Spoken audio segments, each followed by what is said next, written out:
teman-teman harus memahami, selain ada sisi negatif yang kita harus antisipasi, ada beberapa saran investasi yang aman di dalam dunia kripto. Bisnis jaringan pool terdesentralisasi yang tidak ada unsur sentralnya, yang tidak ada menguntungkan siapapun, kemudian transparansi, ya. Bisnis jaringan pool terdesentralisasi, DeFi project seperti Metaverse, ya, Porses, tapi prosesnya bukan cabang-cabangnya seperti Express Game ya, hanya prosesnya. Kemudian sejenisnya lah yang bisa dianalisa secara terbuka, transparan, dan memenuhi syarat dalam logika teknologi blockchain. Logika teknologi blockchain itu seperti apa? Pastinya pool terdesentralisasi, transparansi, kemudian smart kontraknya itu terverifikasi, terbuka untuk umum. Artinya semuanya memungkinkan di teknologi blockchain. Ketika itu memenuhi syarat, artinya itu memenuhi logika dalam teknologi blockchain. Teknologi blockchain tujuannya adalah untuk kebebasan sebenarnya. Tapi di kondisi saat ini, orang-orang sentral seperti yurisdikasi atau kekuasaan atau pemerintah, mereka mulai menggunakan teknologi blockchain ya untuk disentralkan. Contohnya misalnya akan dikeluarkan cryptocurrency mata uang tertentu di negara tertentu. Tapi pembuatan dari program pertamanya mereka desain untuk mengontrolnya. Misalnya ada lalu lintas transaksi besar di dalam proyek tersebut sehingga ada kemungkinan pencucian uang menurut mereka, mereka tinggal klik menu ban-nya, maka akun tersebut akan di-ban. Artinya, proyek-proyek cryptocurrency ke depannya juga akan digunakan oleh pemerintahan misalnya yang tujuannya akan lebih buruk lagi untuk mengendalikan sistem keuangan di negara tertentu. Nah, jadi ini berlawanan dengan prinsip desentralisasi yang diharapkan Satoshi Nakamoto, yaitu adalah kebebasan dalam transaksi keuangan dunia seperti itu. Kemudian yang kedua, berinvestasi dalam dunia kripto. Nah, di dalam dunia cryptocurrency tadi saya sudah menyatakan bahwa ketika teman-teman tertarik untuk menyimpan aset cryptocurrency, jangan pernah melupakan Bitcoin dan Ethereum. Oke, cryptocurrency yang lain itu bisa karena potensinya cukup tinggi dalam hal potensial keuntungannya dan harapannya teman-teman bisa mengikuti 20 besar market cap-nya. Untuk apa? Untuk mengurangi penurunan aset atau memperkecil resiko lah seperti itu. Jangan pula nanti tertarik dengan investasi dunia kripto, koin-koin micin yang dibeli, yang baru dikeluarkan, yang katanya untuk proyek marketplace dunia segala macam, itu yang dibeli. Kemudian cryptocurrency hybrid yang katanya ada cadangan emasnya misalnya, itu yang dibeli. Bukan itu. Kalau ingin bermain cryptocurrency investasi untuk menyimpan aset jangka panjang. Ya, Bitcoin, Ethereum, dan pastikan di 20 besar.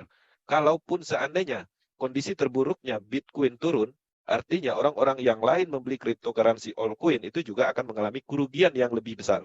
Kalau Bitcoin turun, pasti altcoin akan turun. Bahkan persentase penurunannya itu jauh lebih turun dari Bitcoin. Karena Bitcoin adalah kiblatnya cryptocurrency. Oke. Yang ketiga, teman-teman mungkin tertarik dalam hal investasi ya seperti staking ya, farming, kemudian lending program untuk mendapatkan reward seperti itu. Kemana platformnya? Bukan ke network ya, bukan ke sistem network, tapi kemana? Ke platform terpercaya seperti Binance ya, Project DeFi yang ada di aplikasi Trust Wallet misalnya. Kemudian Coinbase, Kraken, Crypto.com misalnya, toko kripto mungkin ada menyediakan fasilitas ini. Ini yang diikutin, bukan yang di network. Nah, apakah teman-teman sudah mampu untuk mengikuti program-program di Binance, memahami menu-menunya? Nah, di akademi di Binance itu ada akademinya. Pelajari itu, bukan mengikuti apa yang disarankan oleh founder tertentu. Ya, jadi harapannya ini bisa dipahami. Inilah solusinya ketika memang benar-benar ingin mendapatkan manfaat dari network dan investasi aman di dalam dunia kripto yang mengikuti trend up-nya di tahun 2023 ini. Dan saya melihat besar kemungkinan Bitcoin sudah mulai akan pulih ya karena ada area support yang sulit ditembus oleh beberapa kali benturan yang itu cukup kuat secara support ya, dan pastinya dia akan menuju ke resisten atasnya. Ketika dia bisa menembus ke resisten atasnya, maka tren akan berlanjut uptrend. Ketika resisten atasnya tembus, maka itu akan menjamur penipuan cryptocurrency network yang bersifat cryptocurrency itu akan banyak. Replan akan berulang. Oke, teman-teman, kami memahami tujuan pemahaman ini untuk meningkatkan kewaspadaan dengan adanya banyak ya persiapan dari uptrend cryptocurrency. Metaverse masih tetap yang terbaik karena transparansinya bisa dimaksimalkan dalam hal analisis. Kita bisa membuktikan bahwa Metaverse sesuai dengan logika dari teknologi itu sendiri.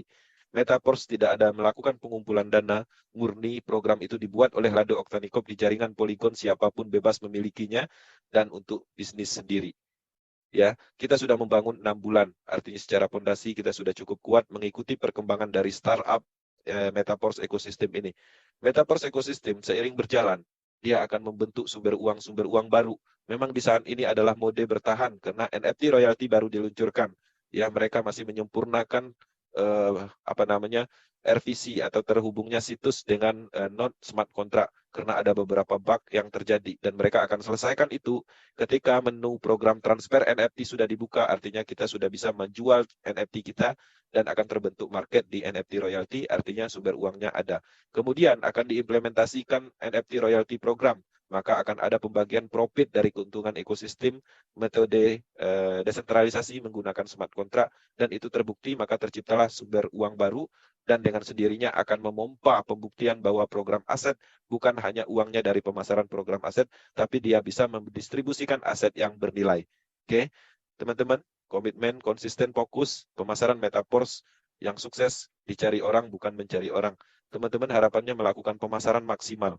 Teman-teman pernah menyadari ya orang-orang yang bekerja di dalam perusahaan ya pemasaran mobil, pemasaran motor atau apapun itu elektronik, pernahkah mereka menargetkan memasarkan kepada saudara mereka, orang-orang yang mereka kenal aja? Apakah itu marketnya mereka?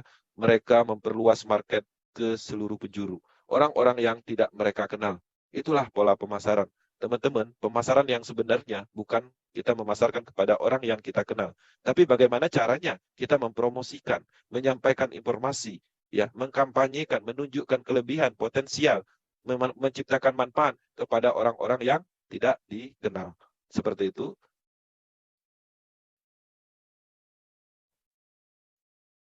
Oke, itu adalah bagian dari Akademi Power Team malam ini. Harapannya ini bisa membantu meningkatkan pemahaman. Kami sangat berharap teman-teman yang ada di Power Team bisa memegang kendali penuh untuk bisnis yang sedang kita kerjakan. Teman-teman, selama ini Metaverse cukup baik. Yang tidak baiknya karena kita tidak menguasai sepenuhnya proyek ini. Ketika teman-teman menguasai proyek Metaverse, teman-teman mengendalikan bisnis ini. Bisnis ini cukup sempurna dibandingkan proyek network pada umumnya. Proyek ini bisa dibilang tidak menemukan titik kelemahan, tidak menemukan titik penyebab scam atau penipuan, tidak ditemukan titik berhenti atau bubble sistem atau beban sistem. Bahkan di sini tidak menciptakan beban moral, bahkan ketika teman-teman menjalankan bisnis ini dari hati, ya dengan keikhlasan, maka teman-teman sebenarnya menumbuhkan manfaat untuk orang lain untuk penciptaan peluang, menumbuhkan manfaat untuk Indonesia sebagai penciptaan peluang bisnis, menumbuhkan manfaat untuk Indonesia sebagai peningkatan dari pendapatan negara dari pajak PPh-nya yang terjadi ditransaksikan di toko kripto. Jadi harapannya ini bisa dipahami, semoga bisa membantu. Kami menyiapkan akademi recordnya di Power Team YouTube channel, ada YouTube, ada Telegram group tim leader di seluruh Indonesia, dan kami aktif di WhatsApp group sebagai menyampaikan informasi dan strategi motivasi dan hal-hal lain. Terima kasih atas perhatiannya, semoga ini bermanfaat dan mohon maaf jika ada salah penyampaian. Saya akan kembalikan ke moderator untuk sesi pentingnya tanya jawab dan saya kembalikan ke Bang Aris. Terima kasih.